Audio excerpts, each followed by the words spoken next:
Boa noite a todos, aqui é o professor Ronaldo Bastos, estamos começando mais uma live do nosso projeto Lives de Segunda. Aqui na segunda passada eu falei com vocês sobre... o preâmbulo da Constituição. Na verdade eu falei sobre constitucionalismo, conceito de Constituição e falei também sobre o preâmbulo da Constituição. Hoje o objetivo dessa aula é falar sobre o caput do artigo 1º da nossa Constituição. Eu pretendo explicar para vocês o que é esse caput da Constituição e o quanto ele é importante para entendermos a estrutura da Constituição, né? Se você não se recorda, o caput da Constituição diz que a República Federativa do Brasil, formada pela união indissolúvel dos estados e municípios e do Distrito Federal, constitui-se em Estado democrático de direito e tem por fundamentos, né? E aí destrincha pelo menos 5 fundamentos da República Federativa do Brasil, né? Esse caput ele deixa presente pelo menos três princípios que coordenam a nossa Constituição, que alguns autores vão chamar de princípios materiais estruturantes, né? Que é o princípio republicano, o princípio federativo e o princípio do Estado democrático de direito, né? O que é que faz esse caput ainda? Esse caput traz o nome do Brasil, o nome oficial do Brasil. O nome oficial do Brasil não é Brasil, é República Federativa do Brasil. Se a gente fosse destrinchar esse caput do artigo 1º, eu diria que quando o artigo fala a República Federativa do Brasil, a gente para em República, a República, e esse é o princípio republicano. Aí continua, Federativa do Brasil, esse é o princípio federativo, e tem como uma das características, a gente vai ver várias das características, mas uma delas é a ideia de indissolubilidade dos estados e municípios e do Distrito Federal. E ela constitui-se em Estado Democrático de Direito, princípio democrático. Beleza? Então são esses 3 princípios que eu vou falar para vocês hoje, tentando explicar o caput da Constituição. Primeiro, como eu disse, princípio republicano. Para a gente falar de república, a gente tem que saber em que contexto conceitual a república está inserida. E a república está inserida no contexto e no conceito das formas de governo, o que os cientistas políticos chamam de forma de governo. O que é uma forma de governo? A forma de governo estabelece a relação entre governantes e governados. E são de 2 tipos, diz a ciência política. Ou a monarquia ou uma república, né? A monarquia tem por característica a vitaliciedade, a hereditariedade e a irresponsabilidade política, né? Mas eu não estou interessado em debater a monarquia, porque o Brasil não é uma monarquia, o Brasil é uma república. Desde quando, professor? Desde a Constituição de 1891, nossa primeira Constituição republicana, é que o Brasil é uma república. Quais são as características da república? A primeira característica é a representatividade. A gente é uma democracia representativa. Isso quer dizer que nós elegemos representantes para nos representar, né? O povo não administra o país, o governo diretamente. Ele escolhe representantes. Lembrando, sempre como eu estou falando nessas lives, você tem que fazer com a sua Constituição na mão. Essa característica do princípio republicano da República essa democracia representativa, o sistema representativo é um princípio constitucional sensível, previsto lá no artigo 34, inciso 7, a linha A. Artigo 34, inciso 7º, a linha A, já faça essa referência. Segunda característica da República, eletividade, né? É a possibilidade de ocupação de cargos públicos por qualquer um, em igualdade de condições, por qualquer cidadão, desde que preenchidos os requisitos legais. Que requisitos legais e onde estão esses requisitos legais? Lá no artigo 14, parágrafo 3º, a gente chama isso de condições de elegibilidade. Outra característica da República, temporariedade.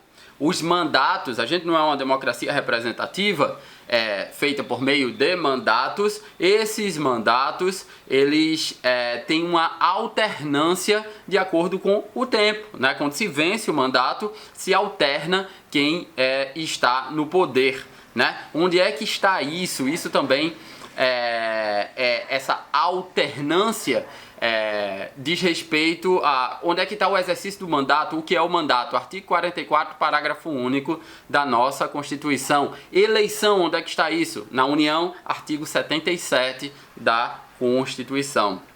E por fim, a última característica da República é o dever de prestação de contas, o que os ingleses chamam de accountability, né?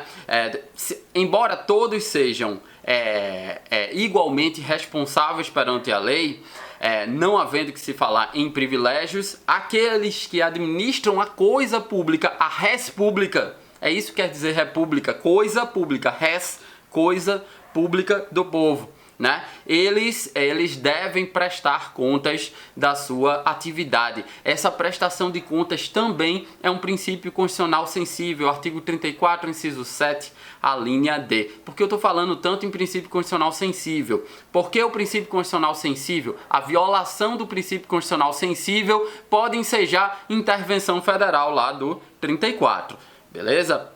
Intervenção federal é uma das características do nosso princípio federativo, que é o segundo princípio que eu vou falar. Para finalizar, o princípio republicano, já que nós somos uma república, vocês têm que saber que a forma republicana é também um princípio constitucional sensível, artigo 34, inciso 7, a linha A, podendo ensejar a intervenção federal, que eu vou falar um pouco mais para frente, beleza? Então aquela primeira parte do artigo 1º da Constituição, a República Federativa do Brasil, esse república é o princípio republicano. República é o princípio republicano. Beleza? Vejam aí se vocês têm alguma dúvida sobre o princípio republicano. Falei que o Brasil é uma república desde 1891, nossa segunda Constituição, e tem por características a representatividade, a eletividade, a temporariedade e o dever de prestar contas. Beleza? Se não há dúvidas, povo, vamos para o segundo princípio do caput do artigo 1º da Constituição, que é o princípio federativo. Falei para vocês como é que diz o caput. A República Federativa do Brasil. República Federativa do Brasil. Nós somos uma federação. Onde é que a federação está inserida no contexto da teoria política, da ciência política? No que a gente chama de formas de Estado. Formas de Estado. O que é uma forma de Estado? É o método pelo qual o Estado é organizado. Como é que o Estado é organizado? A gente pode ter um Estado unitário centralizado, que já foi o Brasil até a Constituição de 1824. A gente pode ter um Estado unitário descentralizado. A gente pode ter um Estado confederal, que foi os Estados Unidos da América até antes, na época das 13 colônias, né? E a gente pode ter um Estado federal,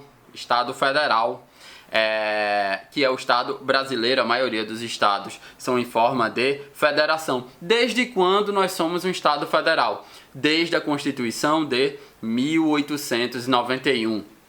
E aí a sua caneta, Constituição aberta, é muito importante. É muito importante. O Estado federal Ou seja, a forma federativa de Estado é uma cláusula pétrea. É uma cláusula pétrea. Artigo 60, parágrafo 4º, inciso 1, é uma cláusula pétrea. Logo, essa cláusula pétrea, como regra, ela não poderá ser suprimida, modificada, reduzido o seu valor, reduzido o seu âmbito normativo por emenda constitucional, ou seja, por reforma da Constituição. Esse é quase um ambiente, um âmbito intangível da nossa Constituição, beleza? Então, o que é uma federação? Uma federação, em primeiro lugar, é uma forma de Estado descentralizada, que é constituída pela união indissolúvel de vários Estados-membros. Esses Estados-membros, eles possuem o que a gente chama de autonomia político-administrativa. E eles transferem as suas soberanias para um único ente, que é o Estado Federal, ou seja, o Brasil. Então, a República Federativa do Brasil é soberana, o Brasil é um Estado soberano, e os entes políticos são autônomos. São autônomos. A gente já tem um indício de quem são os entes políticos no artigo 1º, mas também eu sugiro que vocês leiam o artigo 18 da Constituição, que vai dizer que os entes são a União, os Estados-membros, o Distrito Federal e os municípios. Lembrem-se, a União não é soberana, a União é um ente político. Quem é soberano é a República Federativa do Brasil. O que acontece é que, no âmbito internacional, a Constituição escolheu a União como representante da República Federativa do Brasil. Mas República Federativa do Brasil, que é soberana, não se confunde com a União, que é um ente federativo, e como todo ente federativo é autônomo, né? Então, isso é o Estado federal, né? Então, vamos para as características do Estado federal. Primeira característica eu já falei. Apenas o país, ou seja, o Estado, ele possui soberania, enquanto os Estados-membros possuem autonomia. Foi assim que foi feito nos Estados Unidos, que foi criado essa forma de Estado. Atentem que nos Estados Unidos da América, nós só temos dois entes políticos. Nós só temos a União e o Estado, os Estados. Aqui no Brasil, nós temos 3 entes políticos. Aqui no Brasil é mais complexo. Então temos a União, os Estados e os municípios, que também são entes federativos, e o Distrito Federal, que possui a competência de Estados e de municípios, né? O que é uma soberania? Vocês viram lá, eu falei para vocês na live de segunda passada, que a gente tem um conceito de Estado que é um conceito weberiano. O Estado é composto por um território, onde mora nesse território um povo e onde o poder político é exercido, que a gente chama de soberania. Então, soberania é o exercício do poder político sobre um povo em um determinado território. Isso quem tem é a República Federativa do Brasil. Os estados têm autonomia. E essa autonomia é dividida em pelo menos 4 características, que é o poder de auto-organização, o poder de autolegislação, poder de autogoverno e de auto-administração. Auto-organização e autolegislação a gente vai ver quando a gente for dar uma aula aqui de poder constituinte, que é o poder que os estados têm de elaborar as suas próprias constituições. Poder que o Estado tem de elaborar as suas próprias constituições, o que a gente chama de poder constituinte derivado decorrente. Poder constituinte derivado decorrente. Autogoverno. Autogoverno é a formação e a criação dos poderes executivo, legislativo e judiciário dos demais entes políticos, né? Aqui é preciso fazer uma observação muito pertinente, porque os Estados-membros possuem poderes executivo, legislativo e judiciário, possuem. Agora, os municípios possuem poder executivo, legislativo e judiciário, não possuem. O município possui poder executivo, possui o prefeito. Possui poder legislativo, possui a Câmara Municipal. Agora, possui poder judiciário? Não. Não existe poder judiciário municipal. Assim como não existe Ministério Público Municipal. Só existe Poder Judiciário e Ministério Público Estadual. Atentem para isso. Autoadministração. O que é isso? A autoadministração é a capacidade de exercício das competências constitucionais. O exercício dessas competências sem interferência da União. A gente está vendo isso concretamente com as disputas políticas em torno da gestão da crise sanitária pela qual nós estamos vivendo. Cada ente tem autonomia, porque isso é uma competência que a gente chama de competência material, que é uma competência comum, de administrar a saúde.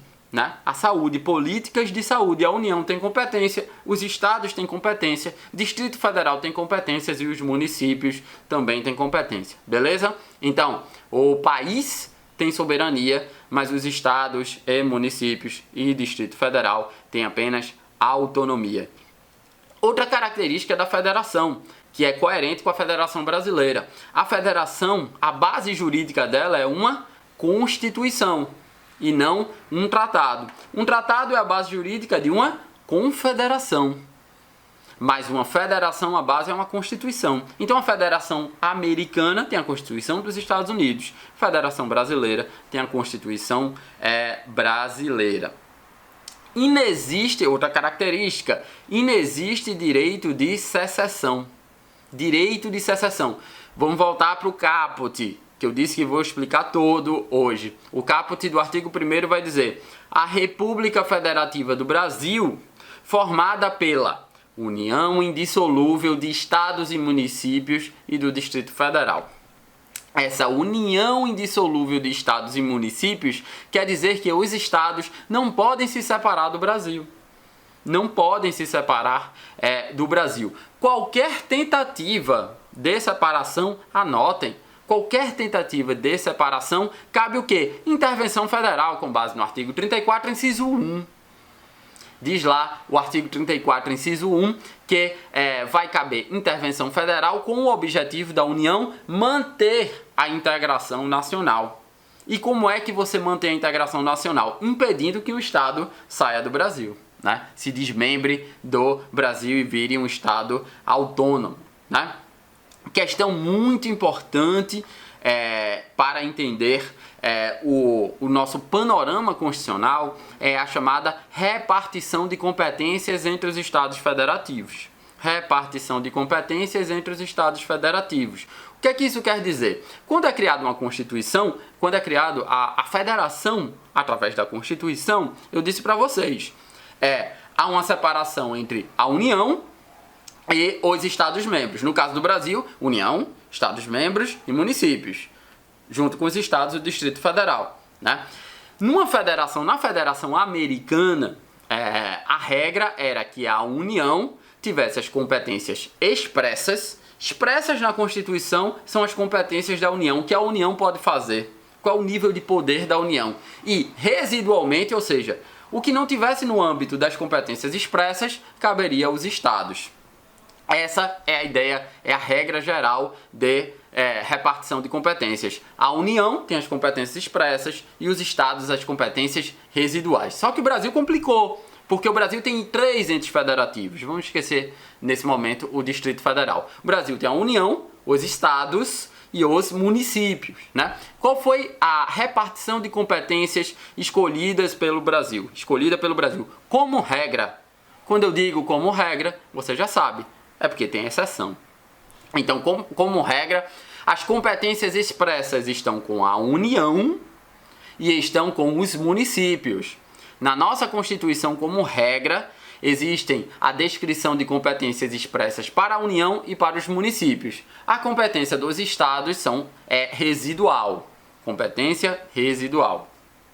Só que existem pelo menos 2 exceções que eu quero trazer para vocês. Algumas competências dos estados, ainda que mínimas, estão expressas na Constituição, que estão previstas lá no artigo 25 da nossa Constituição. A primeira competência está lá no 25, parágrafo 2º, que é a competência para explorar os serviços de gás canalizado. Isso é uma competência expressa do Estado. segunda competência do Estado, para instituir regiões metropolitanas, aglomerações urbanas e micro-regiões para facilitar a execução de serviços públicos. Está no artigo 25, parágrafo 3º. E o que está no artigo 125, parágrafo 3º, é a competência do Estado expressa para a instituição da Justiça Militar Estadual. Então, embora como regra os estados tenham competência residual, nessas três competências são expressas. Vou trazer uma segunda exceção para vocês, que são as competências em matéria tributária. Competências em matéria tributária. Esse tema de competência, esse conteúdo de competência, ele desvirtua a regra da Constituição, porque em matéria tributária todas as competências são expressas. Tem os tributos da União, tem os tributos dos estados e tem os tributos dos municípios. Então veja que isso ofende a regra, viola a regra constitucional que diz que as competências expressas são apenas da União e dos municípios. Beleza? E ainda por cima, se vocês lerem o artigo 154, vocês vão ver que a União tem competência residual para instituir novos tributos. Beleza? Então essas são as duas exceções que eu trago para vocês. Outra característica, né? Outra característica.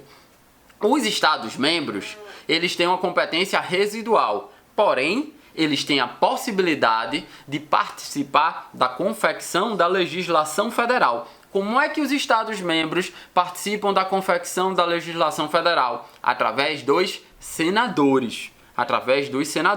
Vocês sabem que no âmbito federal nós temos um sistema bicameral.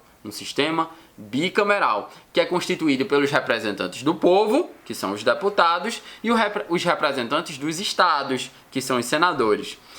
Os representantes do povo, eles são variáveis, de acordo com a população do estado, desde que um estado não tenha menos de 8, nem mais de 70 deputados. Mas os representantes dos estados, os senadores, sempre são iguais. Todo estado brasileiro possui 3 senadores.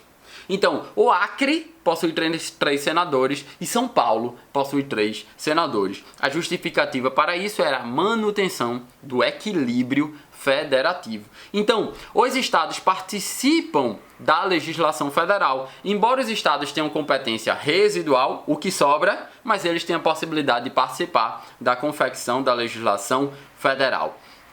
Em contrapartida, a União pode intervir no Estado, que é o tema da intervenção federal, né? Tema da intervenção federal que a gente vai ver nas nossas próximas aulas, para proteger a unidade nacional, para proteger a ordem constitucional. Então, com o fim de resolver esses conflitos federativos, a União ela pode interferir no Estado, que é a intervenção federal, lá do artigo 34. E o Estado membro também pode intervir nos seus municípios, está lá no artigo 35 da nossa Constituição. E por fim, há uma instituição de uma Corte Suprema,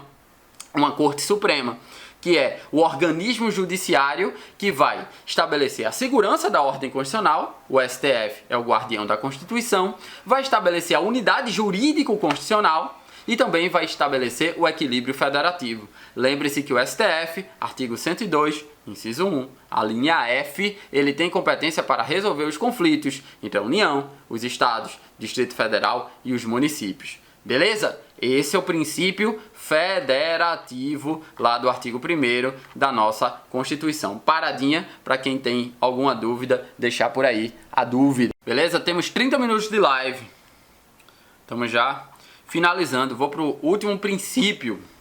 O último princípio que é para explicar o artigo 1º da nossa Constituição. O último princípio o que é que diz o artigo 1º? A República Federativa do Brasil, já vimos que o Brasil é uma república, princípio republicano e tem a forma de federação.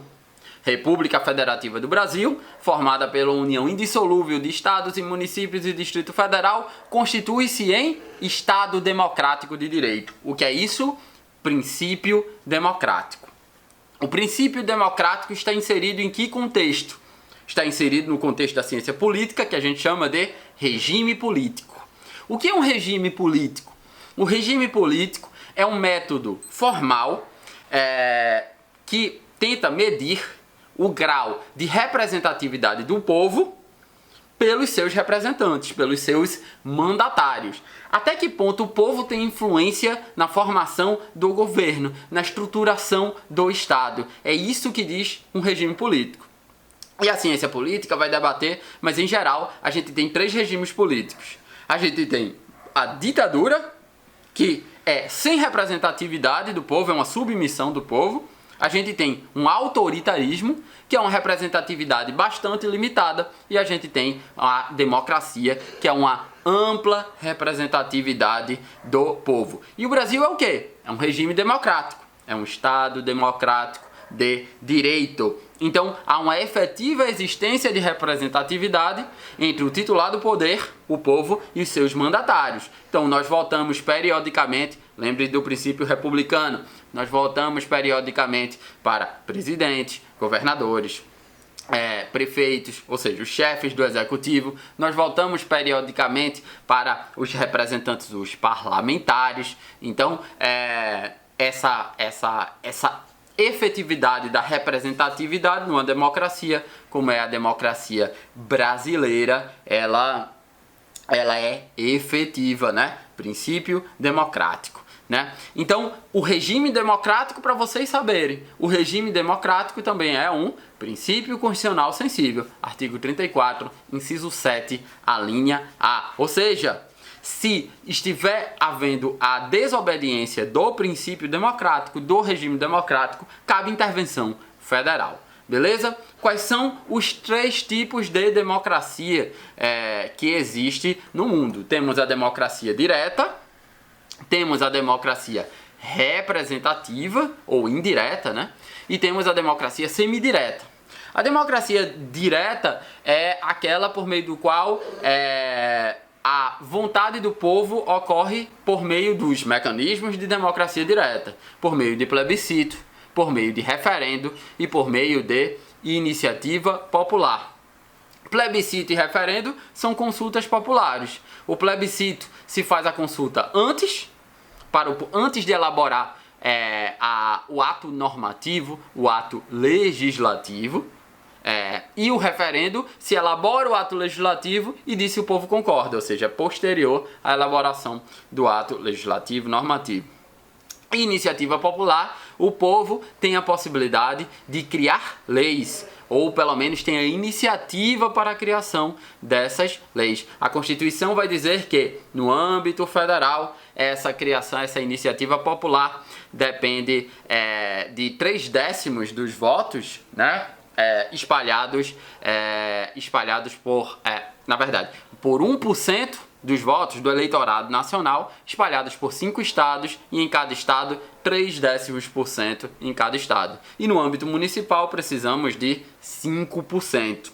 Né? Então isso é a iniciativa popular. Isso é a democracia direta, que é feita por plebiscito, referendo e iniciativa popular, caput do artigo 14 da nossa Constituição. Democracia indireta, né? Não é feito diretamente, é feito através dos representantes, né? O povo elege os representantes e os representantes tomam as decisões políticas, criam as leis. Né? O que o povo pode fazer caso estejam insatisfeitos com esses representantes, no próximo mandato, na próxima eleição, na próxima legislatura, não vota nesses representantes. E a democracia semidireta, que é a brasileira, é a combinação das duas. Né? Das duas, se vocês lerem o parágrafo único do artigo 2º, vai dizer: todo poder emana do povo, que o exerce por meio dos representantes eleitos ou diretamente nos termos dessa Constituição.